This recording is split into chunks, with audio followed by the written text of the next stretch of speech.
The police sergeant facing Police Act charges for his handling of a 2016 complaint against serial killer Bruce McArthur is speaking out, claiming he's had to take the fall for poor police procedure. In a letter sent to colleagues and obtained by City News, Paul Gauthier points a finger squarely at Police Chief Mark Saunders and calls into question the timing of the internal investigation.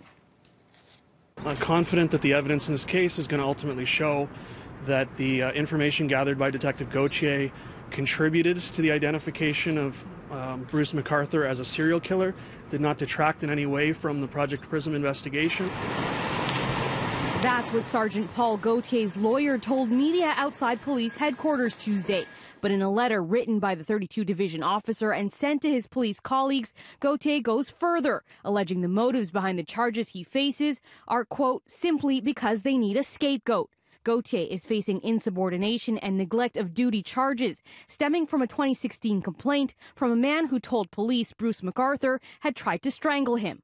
Last week, McArthur pleaded guilty to 8 murders, 3 of which had already occurred at the time of that incident, unbeknownst to police, all of them involving strangulation.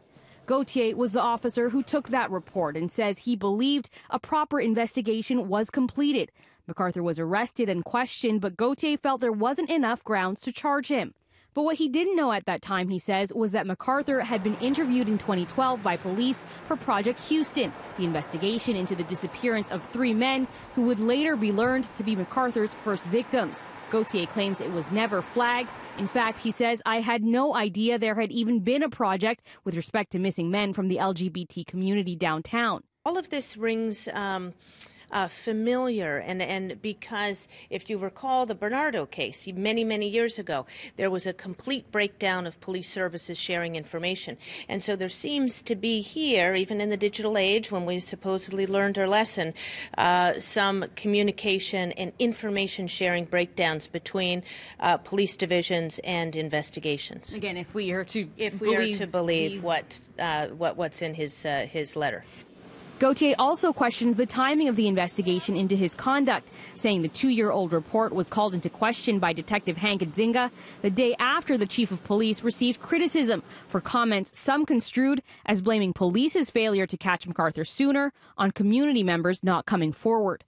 Suddenly, the very next day, February 28th, the chief's former partner and good buddy, Hank Nzinga, typed a letter to professional standards calling my investigation into question. The next week, there was a leak by a police source to the media with regards to this. Nzinga gave multiple interviews to various news personnel announcing misconduct on my part. This before the internal investigation even began. Toronto police wouldn't comment on the letter, a spokesperson only telling City News the matter involving Sergeant Gauthier followed a standard internal investigative process. It will now be considered before the tribunal.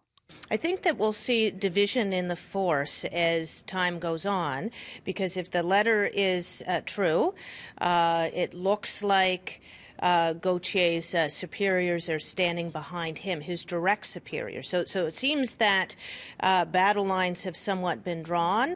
It's not clear exactly who or how many people the original letter was sent to. Gauthier's lawyer telling City News in an email, Gauthier maintains his innocence and is obviously frustrated with how he's been portrayed. This document was a private communication to his friends expressing his frustration. And keep in mind, it's whether this is leaked or whether they actually believed that this would go public. The chief of police has been very public about this throughout. I mean, they're playing the media, although I think not very smartly, but certainly it is a public battle. Now, Gauthier is currently on medical leave. In the letter, he says since his suspension, he's been diagnosed with depression and PTSD. His case has been put over until later this month, and his lawyer is asking for an independent adjudicator or judge to oversee it instead of a police inspector appointed by the chief.